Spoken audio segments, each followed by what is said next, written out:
எத்தனையோ கோடி ஜென்மாவிலே புண்ணியம் செய்தால்தான் வாய் முருகான்னு சொல்ல வருமா. முருகான்னு சொல்றதுக்கு இந்த துவாபர யுகம் முடிந்து ஏறக்குறைய 5000 ஆண்டுகளுக்கு முன்னாடி துவாபர யுகம் முடிந்து கலியுகம் பிறக்க போகுது. எல்லோரும் வியாச பகவானிடம் வந்து, சுவாமி துவாபர யுகம் முடியுது, நாளையிலிருந்து கொடிய கலியுகம் வருகிறதே சுவாமி, எங்களுக்கெல்லாம் ஆதரவு.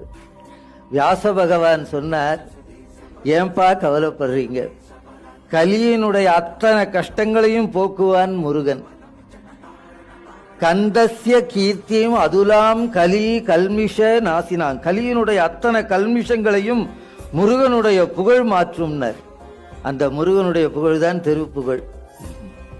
திருப்புகழ்கிற அந்த பேரு அருணகிரியார் வைக்கல. எங்க பெரியப்பா பழைய நூல் எழுதியிருக்கார், வாரியார் அறிவுரை அமுது.